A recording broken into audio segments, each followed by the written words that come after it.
All right, today in Science Corner, we've got meteorologist Connor Ewings. Connor, welcome to Science Corner. Yeah. So. And we've got Connor. Sorry, I don't mean to interrupt.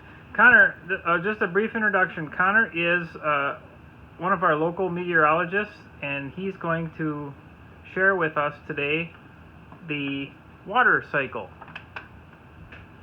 So, first, let's just say this is the Pacific Ocean, the collection. And so the sun heats up the Pacific Ocean, and then it evaporates. And then the evaporation cools down and makes a cloud. And then the water in the cloud, it'll take a few days, but the water in the cloud will rain, snow, hail, sleet. It will do that. And how do we know whether it's going to rain up from that cloud or snow or sleet? Well, it depends on the weather. Is it air temperature? Mm-hmm. Okay. Like air temperature on right below the clouds would, if it was windy by the clouds and kind of cool, or like kind of cold, it would create hail. And if it was not windy and kind of cool, in the 30s or in the high 20s, it would create sleet. Okay. And if it was above 30, it would create rain.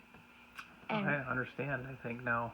yes, and below freezing would be snow. All right, so now we've got rain or sleet or snow coming out of those big white fluffy clouds. Or hail. Or hail. Mm-hmm. Then what happens? So. And what's that called? The water coming out of the clouds? Precipitation. Precipitation. I think you might have touched on that already. Okay. So that rains down into the Pacific Ocean or wherever it goes.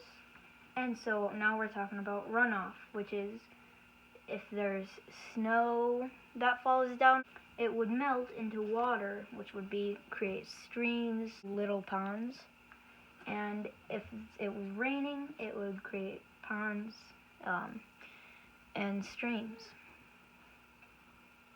And all of those little bodies of water, those little ponds and those little streams and the runoff coming off your mountain there would eventually find its way back to those larger bodies of water. Well, so, yeah, water in a lake, it most likely, all of it is going to run through the Pacific Ocean, or already did.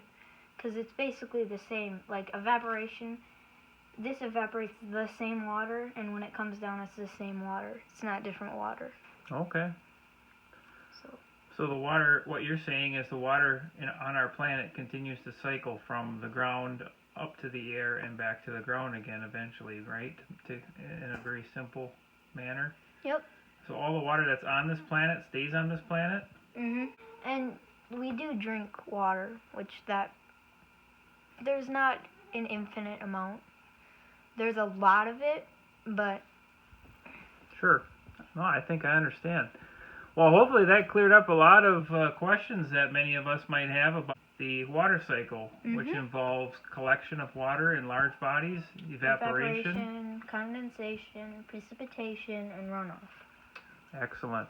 Mm-hmm. Well, great to have you on our show today, and appreciate your time. Yep. And we hope to see you again soon with some more science. Mm-hmm. Any last parting words? I hope you understand this, and that's it. That's it. Mm-hmm. All right, over and out. Mm-hmm. Bye.